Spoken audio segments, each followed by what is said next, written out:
Boa tarde a todos, sejam muito bem-vindos ao webinar Elas por Elas, uma iniciativa do Instituto Lado a Lado pela Vida, dentro da campanha Mulher por Inteiro. Esse é um espaço criado especialmente para falarmos sobre saúde, autocuidado, qualidade de vida da mulher, com informação, troca de experiências e, claro, muito acolhimento. Hoje teremos um bate-papo muito rico. No primeiro bloco, vamos abordar a endometriose, uma doença ainda cercada de tabus, mas que impacta profundamente a vida de muitas mulheres. E no segundo bloco, vamos falar sobre os tumores femininos, as formas de prevenção, diagnóstico precoce, tratamento e reabilitação. Então, fiquem com a gente, participem pelo chat, enviem suas perguntas e compartilhem essa transmissão, porque a informação salva vidas. Vamos começar?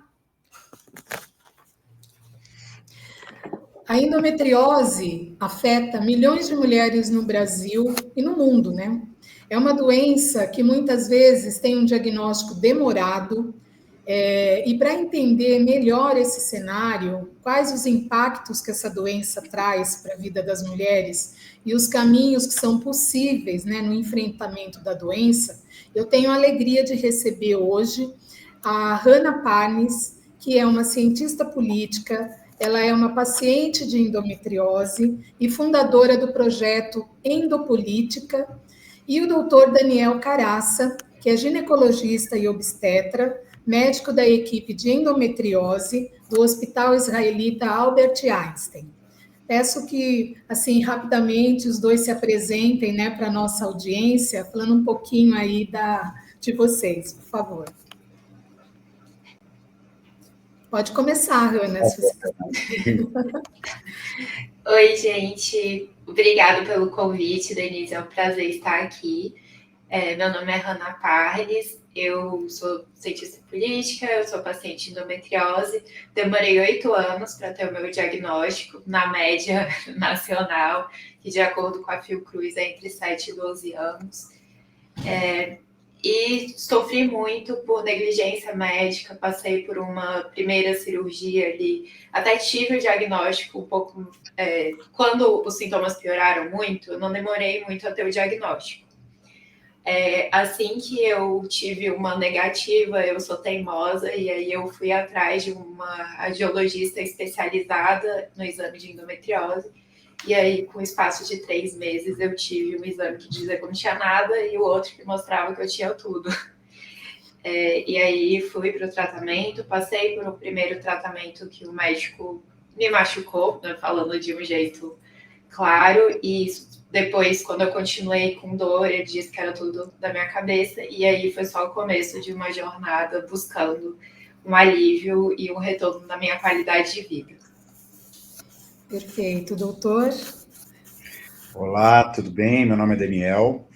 É um prazer imenso estar aqui com vocês hoje, tá? Obrigado pelo convite do Instituto Lado a Lado. Bom, eu sou médico formado, graduado, residência, especialização, tudo pela Faculdade de Medicina da Universidade de São Paulo e pelo HC, né, pelo Hospital das Clínicas, da Faculdade de Medicina da Universidade de São Paulo, fiz minha carreira toda lá. Depois vim aqui para o Hospital Israelita Albert Einstein, assumi um projeto também, que chama Projeto Cuidar, já há 7 anos, que cuida de pacientes com endometriose exclusivamente. Tenho título de especialista em endoscopia ginecológica e faço parte da Sociedade Brasileira de Endometriose na diretoria 2023 até 2025, que acaba esse ano. Então, espero poder agregar um pouco nessa discussão de hoje. Com certeza.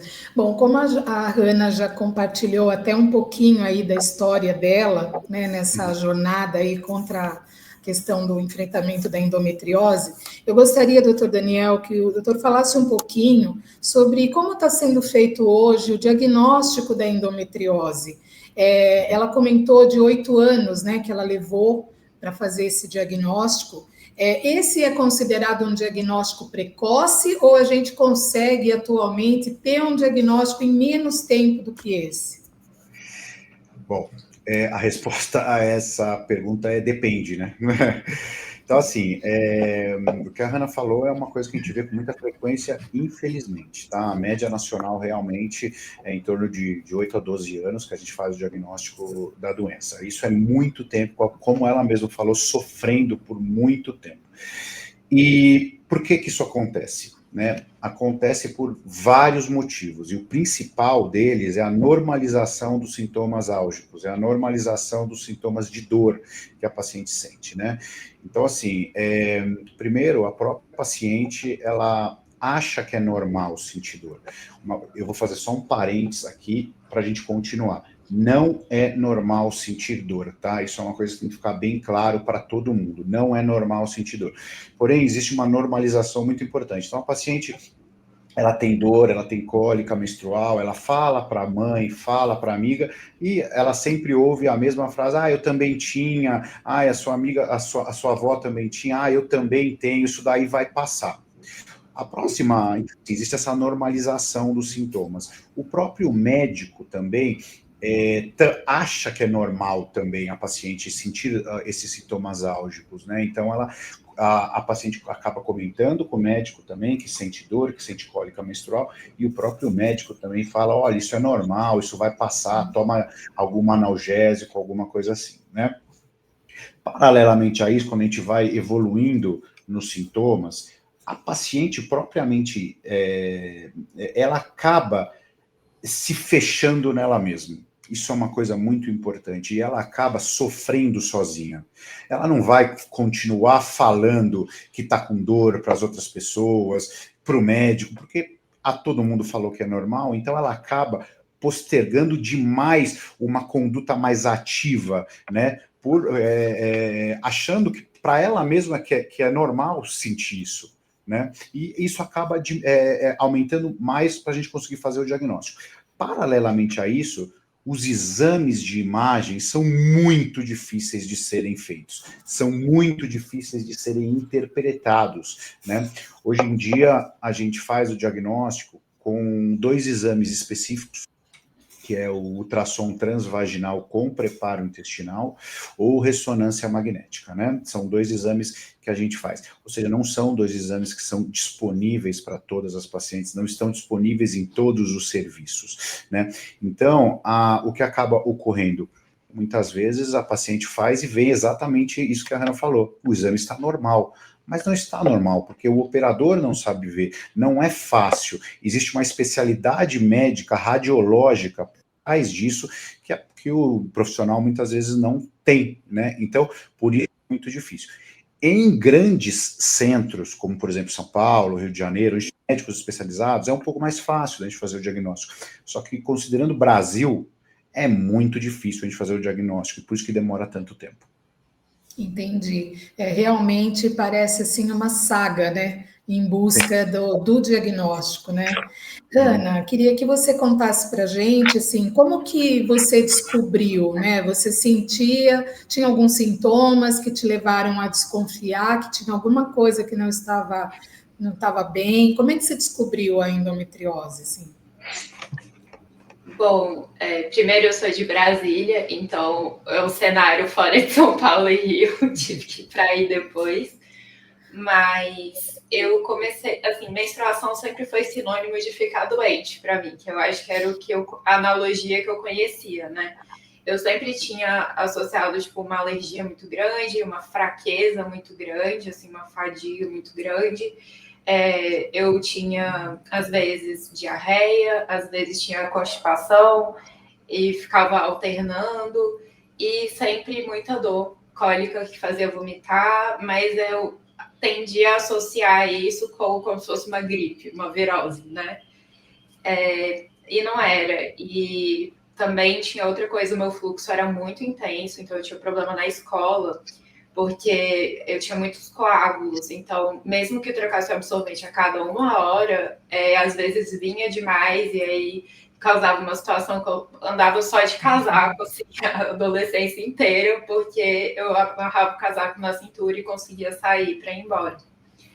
Então, afetam várias partes da vida, mas como minha mãe, por exemplo, tinha a mesma questão do fluxo, ela achava que era normal, ela não sentia cólica, então ela não tinha noção da intensidade da dor que eu estava sentindo. Meu pai também, e pouco se sabe sobre endometriose, assim, hoje em dia a gente está falando mais, mas no senso comum é muito difícil você conseguir falar, não, isso aí é sério, é endometriose. No máximo você vê alguém que fala, minha prima teve isso, mas ela ficou bem. Ela não sentia nada disso. Então, o momento em que eu realmente fui ativamente buscar foi quando eu comecei a sentir uma dor que era tão intensa que eu não conseguia respirar no ânus. Era como se fosse uma facada, e eu nunca tinha sentido isso, e isso realmente começou a me deixar assustada. Eu lembro até hoje que do momento em que eu senti essa dor, que eu lembro que eu chamei meu pai e falei, pai, a gente precisa investigar o que é isso. E essa dor, ao longo do tempo, ela foi aumentando. Então, se ela durou ali 1 minuto na primeira vez, ela começou a aparecer várias vezes ao dia, sempre no período da menstruação. Ou então ela começou a durar muito. Eu comecei a ter uma dor lombar muito forte, que eu lembro que eu ia para a academia. É importante dizer também que eu tinha um estilo de vida saudável, já tinha uma dieta anti-inflamatória, fazia exercício físico. E ainda assim, eu tive os sintomas, né? Porque muita gente, eu já ouvi que eu tenho dor porque eu não tomava ômega 3. Enfim, o que, para deixar claro, não faz nenhum sentido. Né? Tipo, o ômega 3 pode fazer parte do tratamento, mas com outras medidas. Enfim. E aí eu lembro que eu ia para academia e quando eu fazia a bicicleta, sentia tanta dor que eu chamava o professor e falava, eu tô sentada errada? Tá na postura errada? Eu falava, não tá acontecendo nada. E era sempre quando eu estava menstruada. Até o momento em que eu comecei a fazer o tratamento, essas coisas foram piorando e eu comecei a fazer o tratamento hormonal. E quando eu comecei a fazer o tratamento hormonal, eu comecei a menstruar todos os dias. E esses sintomas que eu sentia só durante a menstruação passaram a ser todo dia. E como isso foi durante uns 4 meses, eu nunca mais parei de sentir dor. A primeira vez que eu tive um momento sem dor faz 1 mês e pouquinho, porque eu tô passando por um tratamento super intensivo da dor crônica depois de ter tido o meu diagnóstico completo e muitas cirurgias. Então, enfim, não é uma trajetória fácil. Inclusive, por isso que eu compartilho tanto da minha história no Endopolítica, no projeto que eu criei, porque eu vejo que muitos médicos acabam compartilhando desinformação. E quando você procura um médico, você está procurando a pessoa que você confia que vai ter o conhecimento para te ajudar. E você ter que desconfiar do médico e ir atrás de outros é muito difícil. Mas, ao mesmo tempo, esses profissionais estão dizendo, como me disseram, que não tem o que fazer. Que tem que esperar até a menopausa para uma menina de 20 anos, tem que esperar até a menopausa para poder ter algum tipo de tratamento. Ou então que é tudo psicológico. Enfim. Então, o cenário é difícil, tanto do ponto de vista dos sintomas, do acesso ao diagnóstico e depois do que eu chamo acesso ao tratamento adequado.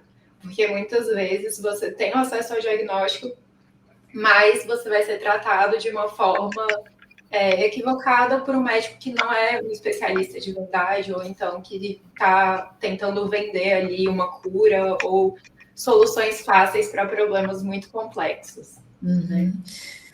Doutora, esse relato da Ana, né, doutor Daniel, me faz perguntar, assim, hoje no Brasil a gente tem poucos profissionais especializados em endometriose, porque, assim, a gente sabe que a mulher, ela vai sempre ao ginecologista, né? Mas, às vezes, pelo menos de todas as informações que o Instituto tem, nem todos, né, têm a informação para ou tratar, né, ou encaminhar para um diagnóstico, ou até encaminhar para algum outro colega, né, que possa seguir com uma paciente. Como que o doutor vê essa questão dos profissionais hoje? A gente tem falta de especialistas nessa área?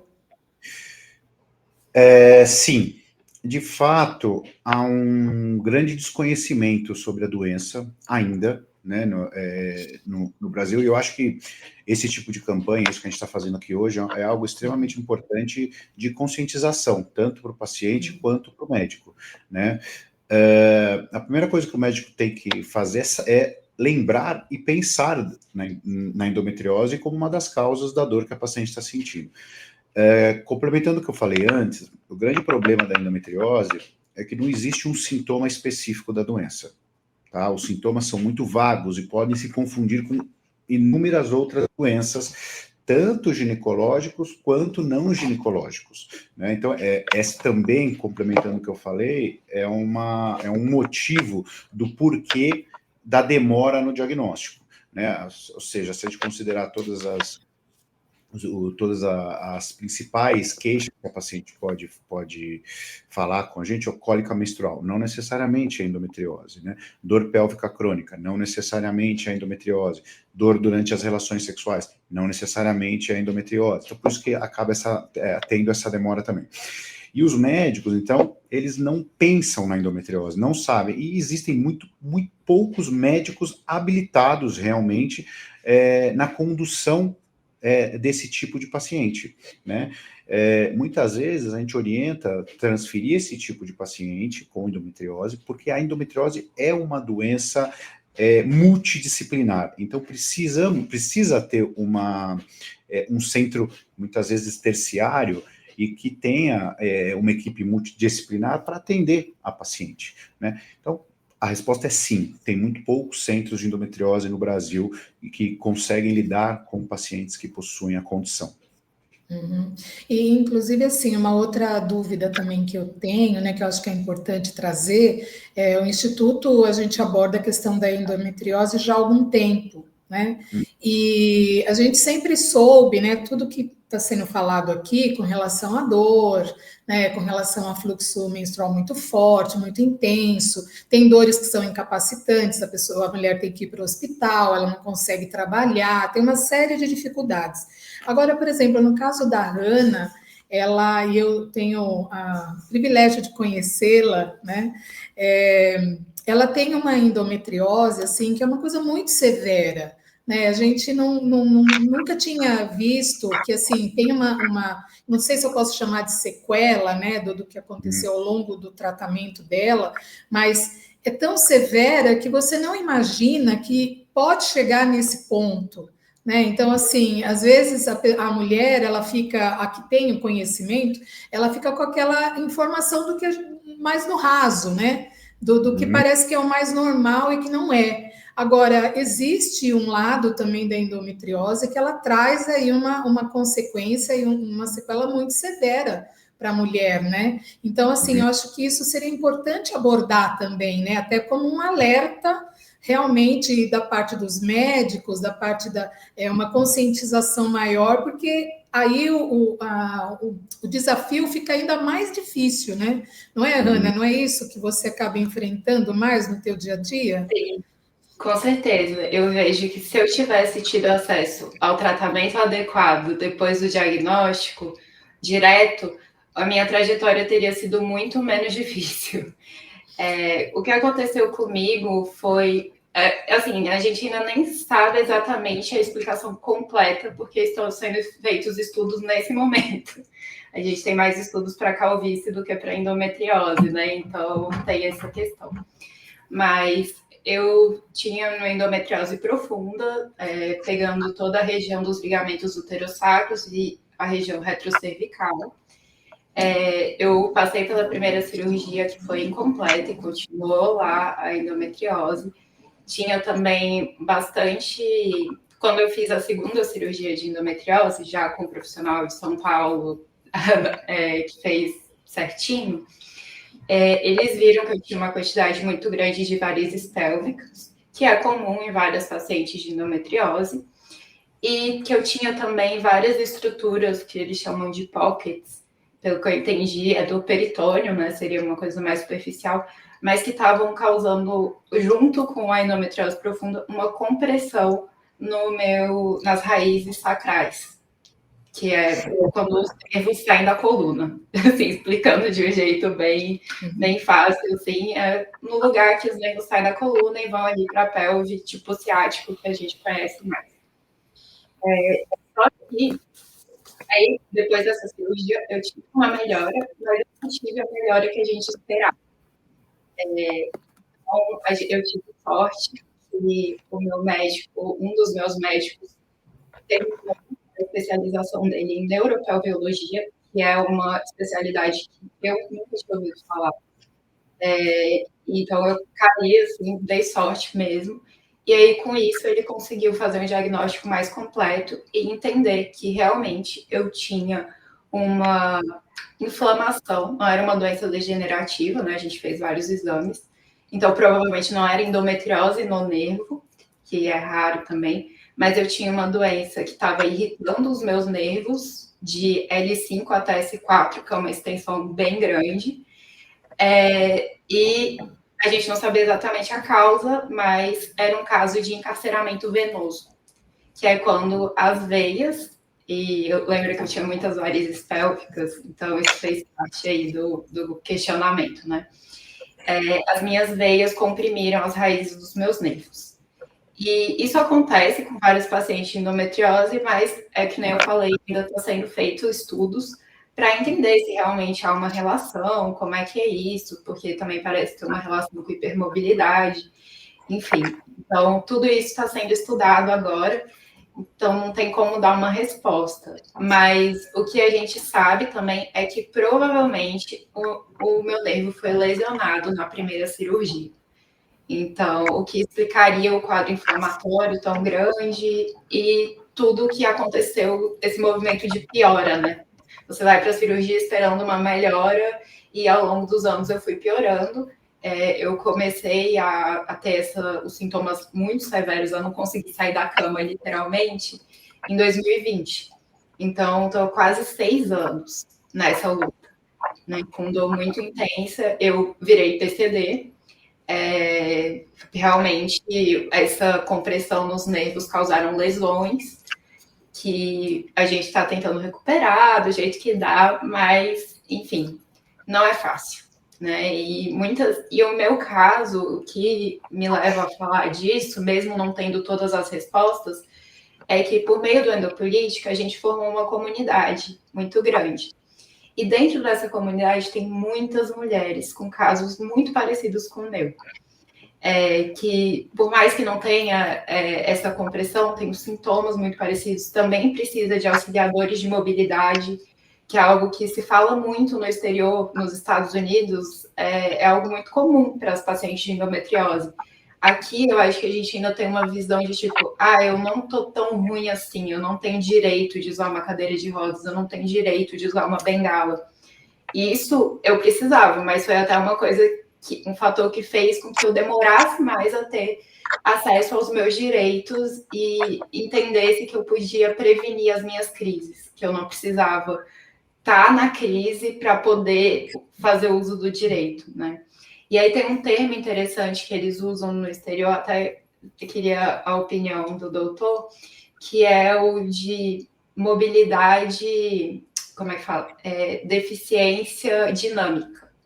Que é no sentido, fica melhor no inglês, mas é no sentido de que você tem uma limitação ali, física, mas que ela não se manifesta visivelmente em todos os momentos. Então, um exemplo da minha vida, que eu já vi várias pessoas falando também, é que eu consigo andar, mas eu consigo andar até um certo limite. A partir desse limite, que não é muito grande, eu travo, e eu não consigo andar, não consigo me mexer. Então, é uma doença grave e nem todos os casos são, mas a gente precisa ter a consciência de que boa parte pode ter esse comprometimento maior da qualidade de vida. E essas pacientes precisam de suporte. Eu descobri da pior forma possível que não existia nenhuma política pública para mulheres com endometriose. E eu descobri isso, eu era estudante de mestrado, bolsista, muito doente, não conseguia levantar da cama, não conseguia fazer as coisas, e precisava de acesso aos remédios, precisava me manter, e eu se eu pedisse licença médica no programa de pós-graduação, eu ia perder minha bolsa. Já começava aí. Né? E fora isso, eu não tinha nenhuma estrutura do governo, não tinha o tratamento fácil no SUS. A gente tem vários hospitais em São Paulo e no Rio que é possível fazer o tratamento pelo SUS, mas eles não atendem a demanda do Brasil. Né? Então, não atende nem a demanda da própria região Sudeste, que eu tenho várias seguidoras que estão buscando na luta por uma vaga, né? Então, é isso. É uma doença que precisa ter uma atenção, precisa políticas públicas, e por isso que eu venho colaborando com a Frente Parlamentar de Endometriose desde o dia da fundação, em 2023, e ajudei a construir um projeto de lei que a gente aprovou na Câmara, agora está no Senado, que é um projeto de lei onde, basicamente, a gente propõe a retirada do período de carência para a concessão do auxílio-doença do INSS, porque muitas mulheres não conseguem se manter no emprego por um ano, que é o período que você precisa se manter ali para pagar o INSS. E, fora isso, também incluir o tratamento multidisciplinar, com todas as especialidades que eu precisei, menos neurobiologia, porque eu ainda não conhecia na época, no SUS. E, claro, eu sempre falo que o tempo da lei não é o tempo da nossa dor. Então, a gente está fazendo essa lei pensando no futuro, talvez na minha filha, né? Se eu tiver uma filha. Mas a gente também precisa de medidas para as mulheres que estão sofrendo agora, que estão precisando... que estão sem diagnóstico ou que têm o diagnóstico e foi feita cirurgia de cauterização, que a gente já tem evidência há muito tempo que não funciona, e essas mulheres pioraram. Enfim, tem uma questão da formação médica, tem uma questão do preconceito, de realmente não ouvir as queixas, né? Uhum. E como o doutor falou, isso é absorvido até pela gente. Né? A gente, tipo, não, é normal, menstruar é assim. Sim, enfim. Com certeza. Aí, doutor, com todo esse relato da Hannah, queria que o doutor falasse um pouquinho sobre a questão de tratamento, né? A gente tem tido um avanço com relação ao tratamento da endometriose, é só cirurgia, tem medicamento, tem reabilitação, como é que está o tratamento hoje? Parabéns pelo trabalho, viu, Hannah? Seu depoimento foi muito legal de ter ouvido, viu? Parabéns. Então, assim, sim, endometriose é uma doença que tem tratamento, né? Então, voltando a dizer, quanto mais cedo a gente conseguir fazer o diagnóstico, mais rápido será o tratamento, e a possibilidade da gente conseguir melhorar a qualidade de vida da paciente é muito alta, né? Então, é o seguinte, quando a gente pega uma paciente que tem endometriose e a gente faz o diagnóstico, quando a paciente passa no nosso consultório, a gente quer, a paciente já tem que sair do consultório com a gente pensando em endometriose, tá? Então, assim, a gente no próprio quadro clínico que ela descreve pra gente, a gente pensa em endometriose, a gente, durante o exame físico, tem vários sinais que a gente avalia no exame físico que indicam que a paciente possa ter endometriose, e a gente solicita o exame necessário para ela. Quando a paciente retorna com um exame positivo para endometriose, a primeira coisa que a gente faz é olhar o exame dela, né? Existem indicações ultrassonográficas ou de ressonância que indicam procedimento cirúrgico imediato, tá? São situações raras e denotam gravidade de doença, geralmente, tá? A saber, que eu acho importante. Número 1, endometriose de apêndice. Endometriose de apêndice é um tipo de endometriose que a gente opera em 100% das vezes, pelo simples fato de poder virar apendicite, da paciente cair numa emergência e ter que operar endometriose, e aí numa situação muito pior. E a imagem, muitas vezes, que a gente olha de endometriose no apêndice é muito parecida de um tumor que chama tumor carcinoide. E existe uma relação com endometriose, tá? A gente encontra mais esse tumor em pacientes que têm a doença, tá? Mas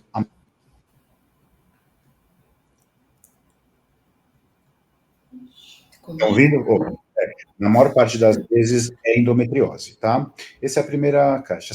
A segunda indicação são cistos muito volumosos de ovário, conhecido como endometriomas. Endometriomas são cistos ovarianos de endometriose, tá? Quando o cisto é muito grande, existe uma discussão acima de 4, acima de 6. Bom, não vem ao caso agora, mas cistos grandes de endometriose, eles podem romper ou podem torcer, né, gerando uma dor muito forte na paciente. Então, é indicação cirúrgica imediata também.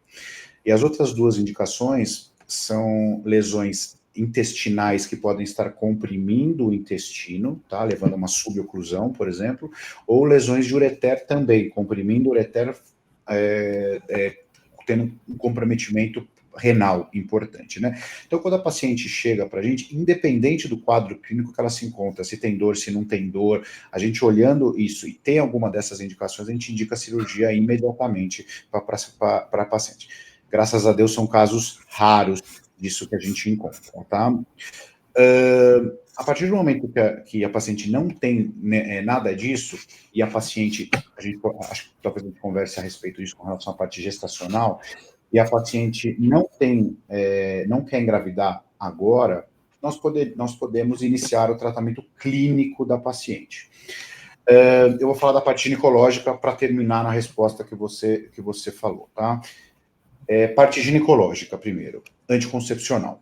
Tá? Então, a gente geralmente, se a paciente permitir, né, se não tiver nenhuma contraindicação, a gente inicia o tratamento hormonal para a paciente, tá, com anticoncepcional, e na maior parte das vezes com bloqueio do ciclo, ou seja, a gente não gosta muito que o paciente menstrue, porque na maior parte das vezes os pacientes têm queixa perimenstrual, né, então a gente acaba bloqueando a menstruação da paciente, com melhora significativa dos sintomas álgicos que a paciente tem, né.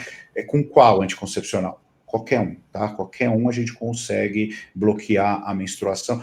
Esse não deu certo, a gente pode trocar, esse não deu certo. Costumo falar para as minhas pacientes que tem um monte de anticoncepcional, porque tem um monte de mulher, né? Então, se você não se adaptar a um, você pode se adaptar a outro, pode se adaptar a outro, etc. DIU de cobre, infelizmente, é uma coisa que a gente vê com muita frequência, a paciente tentando tratar, médicos tentando tratar endometriose com DIU de cobre, e isso é uma coisa proscrita, né, porque o DIU de cobre, um dos efeitos colaterais que ele tem é da cólica, né, e você colocar o DIU de cobre, uma paciente que já tem cólica, ela vai piorar ainda mais, isso não é uma coisa infrequente, tá? Talvez muitas mulheres ouvem falar do Zoladex, né, como sendo um tratamento, é um tratamento de segunda linha atualmente, a gente usa em situações específicas. Então, em resumo, nós ginecologistas, a gente geralmente começa a tratar com um anticoncepcional, um que se adapte à paciente, tá? Na maior parte das vezes, a gente acaba revendo a paciente em 2, 3 meses e, posteriormente, em 6 meses. E olha que interessante esse dado. A gente tem uma taxa de sucesso de aproximadamente 70% nas pacientes de melhora de dor. Tá? Isso eu estou falando da parte ginecológica, eu já vou seguir no resto, tá, do tratamento, que eu acho que é importante a gente falar. Então, ou seja, 70% das pacientes que têm endometriose, nós conseguimos fazer um tratamento clínico adequado para elas, tá? Das 30%, é o que a gente opera, tá? Eu não vou considerar a parte emergencial que eu falei, que é uma coisa um pouco mais rara de acontecer, né? Dessas 30%, a gente opera. Qual é a nossa principal indicação cirúrgica? Falha no tratamento clínico, né? A paciente vem para a gente, não tem uma indicação cirúrgica imediata, a gente trata a paciente, ela não melhora, e aí a gente opera a paciente. Dessas pacientes que a gente opera, mais de 80% a 90% acabam melhorando. Aí, olha que interessante esse dado, quer dizer que a maior parte das pacientes melhoram que tem endometriose, tá? Então, ou seja, a endometriose não é o fim da linha, não é o fim da linha.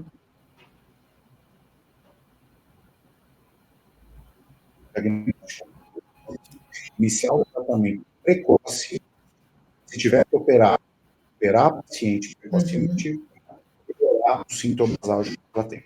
Quando a gente pega uma paciente que tem endometriose, como a Maria falou, é uma doença multidisciplinar. Então, a gente costuma falar que está todo mundo no mesmo barco. E o ginecologista é como se fosse o capitão. Então, nós para o paciente como um todo, né? E jamais abandonar uma paciente com endometriose, jamais abandonar o paciente com endometriose, isso é uma coisa muito importante. Então, a paciente que tem endometriose, ela, por exemplo, não consegue ter, assim, muitas vezes ela precisa ter força para levantar e encarar o problema que ela tem, né? Então, ela precisa de uma avaliação com o psicólogo, ela precisa de uma avaliação psiquiátrica para levantar e poder encarar essa doença de frente. Não é normal sentir dor todo dia, não é bom sentir dor todo dia, né? Uma paciente que tem dor em toda a relação sexual, muitas vezes não consegue conversar com o marido, ela não consegue explicar para ele que tem dor quando tem relação. Como é que ela fala isso para ela? Ou seja, pacientes que têm endometriose muitas vezes têm disfunção sexual associada, né? Ter um terapeuta junto conosco para poder ajudar essa paciente, né? Pensando na parte cirúrgica, ou mesmo não na parte cirúrgica, urologistas, proctologistas, são muito importantes para a gente, porque existem muitas doenças associadas, como, por exemplo, síndrome do intestino irritável. É uma doença que está muito associada com endometriose. Eu preciso ter um urologista para essa paciente seguir, para também tentar diminuir esses sintomas que ela possa vir a ter. Uma outra doença que está muito associada à endometriose é cistite intersticial, que é uma pacientes que têm dor para urinar, muito importante, né? Existe uma associação positiva. Preciso ter um urologista junto para fazer o segmento dessas pacientes. E mais importante agora, que eu vou falar com relação ao tratamento, o fisioterapeuta. Fisioterapia do assoalho pélvico, porque a endometriose é uma doença, isso que eu vou falar é uma coisa extremamente importante. Qualquer paciente que tem dor pélvica crônica, qualquer paciente que tem dor pélvica crônica pode desenvolver uma dor caráter muscular na pelve. Tá? Não precisa ser endometriose, pode ser qualquer doença, nem precisa ser ginecológica, na verdade. Tá? Mas vamos falar especificamente de endometriose. A endometriose não é normal sentir dor todo dia, elas sempre começam a ter alterações da própria estática da pelve, e ela começa a ter uma dor crônica muscular. Tá? Isso se resolve com cirurgia. A fisioterapia pélvica ajuda muito na reabilitação pélvica, na reabilitação da força muscular. A principal causa de reoperação em pacientes, além dessa que a Roma falou, que é cirurgias mal feitas, é dor facial, tá? Porque a paciente tem essa dor, uma dor muscular, vai em médicos e os médicos reoperam e não melhora a dor. Não, doutor, importantíssima essa sua fala, né, trazendo todas essas visões, né, da doença, as doenças que têm uma ligação, né, com relação à endometriose, e nós estamos, infelizmente, chegando aqui ao final do nosso tempo, né, desse bate-papo. Passa tão rápido, né? É muito rápido, mas eu realmente quero agradecer muito a participação de vocês, doutor, de todas as informações que trouxe, né, com relação ao diagnóstico, ao tratamento, a Hannah, né, que compartilhou com a gente aí deu o seu depoimento, compartilhou a sua história, né, aí com relação a essa doença, e a gente está sempre aqui na torcida para que realmente você se recupere, né, e que assim como todas as mulheres, né, eu acho que a informação, ela serve para isso, né, para a gente conseguir compartilhar o conhecimento, e às vezes uma mulher que está em dúvida ali, né, se pode ser, não pode ser, então assim, discutir com o médico, né, e se ele não der ouvidos, vai em outro, né, e aí insista, assim como fez a Hannah, né, de buscar realmente perseguir aí um diagnóstico para que possa ter um tratamento adequado, né? Eu acho que isso é muito importante e quero agradecer também aqui as mensagens, né, de carinho que a gente está recebendo aqui no chat, né, pela nossa conversa aqui, pelo nosso bate-papo. Tenho certeza que essas informações vão chegar para muitas mulheres, né, e elas também vão poder quem está aí na dúvida, né, buscar realmente um diagnóstico e uma informação mais adequada para um tratamento.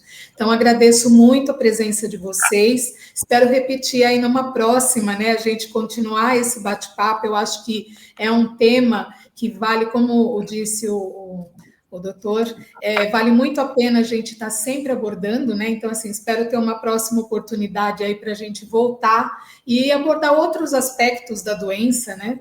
Que eu acho que é importante também.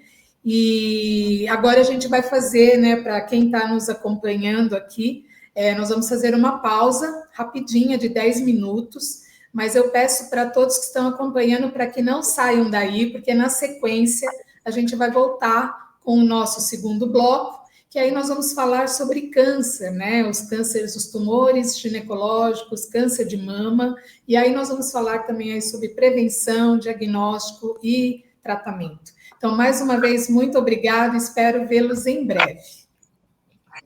Até, obrigado. Obrigada. Obrigada.